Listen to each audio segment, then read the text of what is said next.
This is not a drill.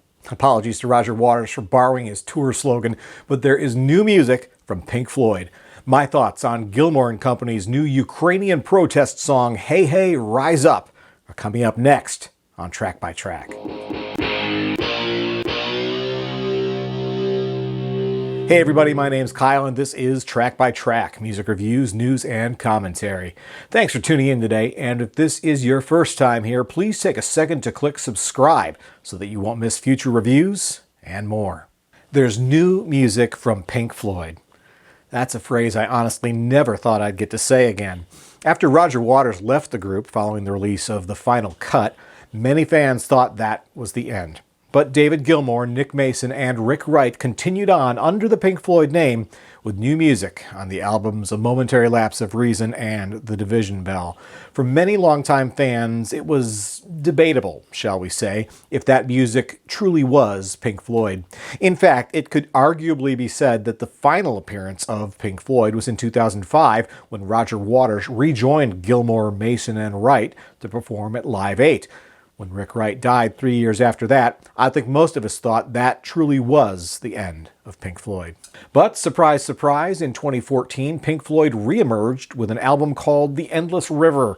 For this release, surviving members Gilmore and Mason crafted a quote-unquote new Pink Floyd album by combining some of Wright's unused recordings from the Division Bell sessions with new performances from David and Nick.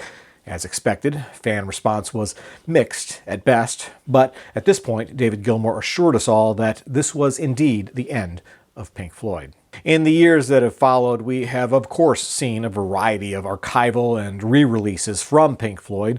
The version of A Momentary Lapse of Reason that was included in the later years box set did feature some new studio work to augment the existing tracks on the album, but it was hardly new Pink Floyd music. Meanwhile, Gilmore, Waters, and Mason all seem to be moving forward with their own solo pursuits as well. But if there's one thing that seems to persuade David Gilmour to dust off the old Pink Floyd moniker, it's a worthy cause. In the case of the globally criticized war in Ukraine, Gilmour himself had a very personal connection, since his daughter-in-law is in fact Ukrainian. And his musical inspiration to take action came from another surprising connection Gilmour had with that embattled country. In 2015, he performed at a benefit concert backed by the Ukrainian band Boombox. In recent weeks, the lead singer of that group has made headlines around the world for walking away from his band to fight for the freedom of his country. It was an Instagram post showing the singer belting out a defiant a cappella version of a Ukrainian protest song that spurred Gilmour to take action. A sample of the performance from that viral Instagram post then became the central building block for Hey Hey, Rise Up, the first new Pink Floyd song in 28 years. It's clear that Gilmour has never taken the idea of resurrecting the Pink Floyd name lightly. But as he explains in an interview with The Guardian, it's still Pink Floyd if he and Mason are both involved. Gilmour stated, "I rang Nick up and said, listen, I want to do this thing for Ukraine. I'd be really happy if you played on it, and I'd also be really happy if you'd agree to us putting it out as Pink Floyd." And he was absolutely on for that. Now, I know there's many people who would take issue with the idea that Gilmour and Mason alone can be considered to be Pink Floyd. But let's put that into some context. First of all, Pink Floyd didn't break up after the final cut. Roger Waters quit the band. And prior to that, Rick Wright had been fired from the group during the Wall sessions. So when A Momentary Lapse of Reason was recorded, Gilmour and Mason were in fact the only actual and legal members of Pink Floyd, with Wright only participating as a hired musician. He wasn't fully reinstated in the group until the Division Bell. So again, you may or may not agree with the idea that Gilmour and Mason alone can be Pink Floyd, but it's not a circumstance without precedent. In any case, Gilmour has made it clear that the use of the Pink Floyd name for this new song is very intentional in the interest of leveraging the promotional weight it commands. Proceeds from the song go to support humanitarian relief efforts in Ukraine. So what better way to drive up that support than to have one of rock's most iconic bands involved? Now, your mileage may vary on this, but I think Gilmour's choice to limit that involvement to just the musical accompaniment was a wise one. All of the vocals for the song come from Andrei Klivniuk's original viral video performance. David Gilmore does not sing at all on the track. What that also means, for what it's worth, is his wife Polly Sampson has nothing to do with the lyrics. Essentially, this is Pink Floyd covering a 100-year-old Ukrainian protest song. So it's almost unfair to give Gilmore or anyone else involved any writing credit. That being said, what Gilmore and his 2022 version of Pink Floyd do bring to the proceedings is exactly what you likely are hoping for. The sound is trademark Floyd, from the underlying organ tones to Guy Pratt's bass, Nick Mason's drumming, and of course, David Gilmour's signature guitar sound. Indeed, half the track is comprised of an extended Gilmore guitar solo that sounds at once fresh and familiar.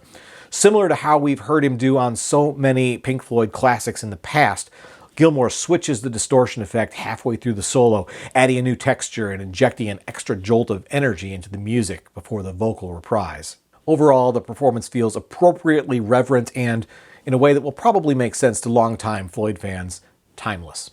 Avoiding adding any new lyrics to the piece also helps the band sidestep any risk of foreign sensibilities, i.e. non-Ukrainian, from taking too much poetic license with the song. If Gilmore's intent was to amplify Klivniuk's message in a show of solidarity, I think the recording deftly accomplishes that goal. Will it go down as one of Pink Floyd's greatest musical moments? Maybe not, but I still admire and respect the altruistic motivations behind it. I admittedly never would have expected the Russian invasion of Ukraine to be the catalyst for quote-unquote new Pink Floyd music.